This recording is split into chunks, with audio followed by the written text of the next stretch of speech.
আসসালামু আলাইকুম এভরিওয়ান, সবাই কেমন আছেন? চলে আসলাম আরেকটা ছোট্ট ভিডিও নিয়ে। আর আজকে আমি রান্না করেছিলাম নতুন আলু টমেটো দিয়ে রুই মাছ। আর এই তো আমি মাছটা ভেজে নিয়েছি, আর এখানে পেঁয়াজ কষিয়ে নিচ্ছি। মশলা টশলা দিয়ে হয়ে গেছে, মশলাটা কষিয়ে এখন আমি আলুগুলো দিয়ে দিলাম। আলুগুলোকে ভালোভাবে নেড়ে চেড়ে এখানে সিদ্ধ করে নিব। আর এখানে আমি একটু আদা বাটা, রসুন বাটা, আর এই তো হলুদ মরিচ, একটু গরম মশলা দিয়েছিলাম গুঁড়া।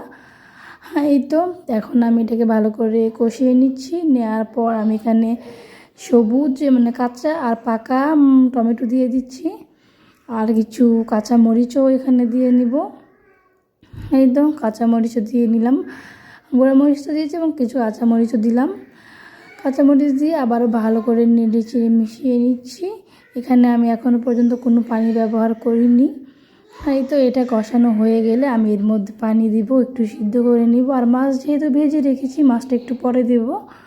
এই তো পানি দিয়ে দিলাম, তারপর একটু কষিয়ে তারপর এখন আমি মাছগুলো দিয়ে দিচ্ছি, দিয়ে আর একটু কষিয়ে নামিয়ে নিব। আর আমার রান্নাটা কেমন হয়েছে সবাই কমেন্ট করে জানাবেন। আল্লাহ হাফেজ।